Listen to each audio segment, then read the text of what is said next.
You probably follow French politics. If you don't, you soon will, because Flo's going to talk about it a lot in the press review, aren't you? I hope you can cope. Yes, That's very what good. Stephen told me a little while ago.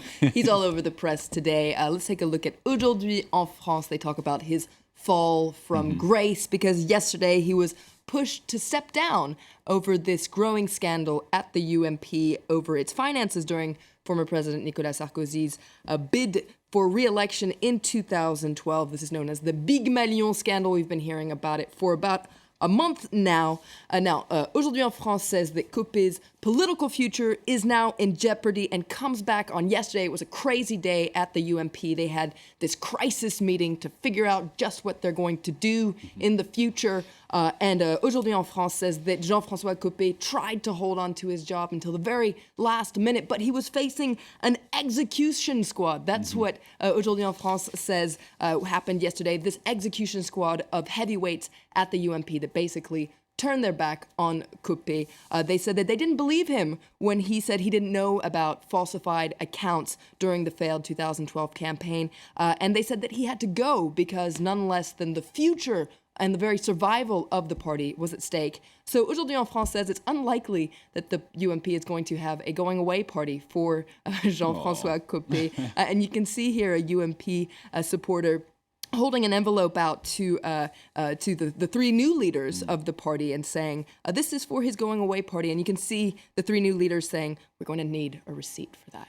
Some papers saying the future for the party, particularly with that cartoon, is pretty bleak. That's right. L'Opinion actually likens the UMP to a dead body today, saying the outlook is very, very bleak. And it's not just this fraud scandal that's weakening the party. The party has been shaken up by the rise of the far-right National Front Party and also by very bitter internal fighting. Now, L'Opinion wonders, is Copé's resignation going to change anything? Not sure, says L'Opinion, because we're very likely to see in the future more internal fighting, this time between François Fillon and Alain Juppé, two of the three new leaders of the party. Yeah, those three, they're being described as the Troika, aren't they? Which That's is great. right. They're going to lead the party when Copé officially steps down, not stepping down, though, until June the 15th. That's right. So these are three former prime ministers. So you've got Jean-Pierre Raffarin, Alain Juppé, and François Fillon. You can see them there on the front page with Jean-François Copé. Now, Le Figaro, very concerned about what's going on, as you can imagine. This is the leading right-wing paper here in France. They say that the Troika is by the bedside of the UMP, but it's kind of its deathbed. They're very, very bleak about the future as well. Now, in its editorial, Le Figaro focuses on the party's future. Very concerned, as I said, the party is facing a serious leadership crisis, and it needs to rebuild itself from the bottom up. Everything needs to be redefined, says Le Figaro, from the party's organization to its strategy.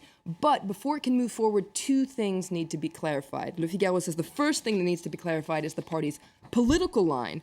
No reorganization is going to be effective unless the party really listens to French citizens. And it says that at a time when Marine Le Pen's far-right National Front Party is gathering 25% of the vote, well, the UMP really needs to reach out to these National Front voters. So that's the first thing that needs to be clarified. The second thing that needs to be clarified is Nicolas Sarkozy's political ambitions. What does he want to do in the future? The UMP needs to know this before it can move forward, because basically, what good would it do for the UMP to start afresh if Nicolas Sarkozy is on the sideline, perhaps plotting some sort of a political comeback? Yeah, the left-leaning Libération, very curious, aren't they, about Sarkozy's political future? That's right. They say that he could actually very well start to feel the pinch of this Big Malion scandal, and this could jeopardize his own political future. Sarkozy, remember, is involved already in a string of financial scandals. Now, some people that are close to him say this would just be another scandal that he could very well overcome. He's overcome so many obstacles in the past, but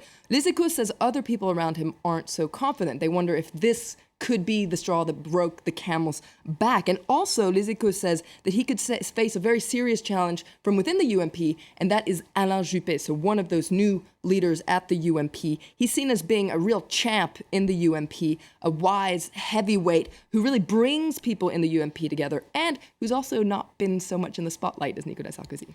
I think you've managed to mention just about every senior UMP politician in that little chronique for us there. All right, Flo, thank you very much. Flo with the French papers on France 24. More from Stephen and Flo later on.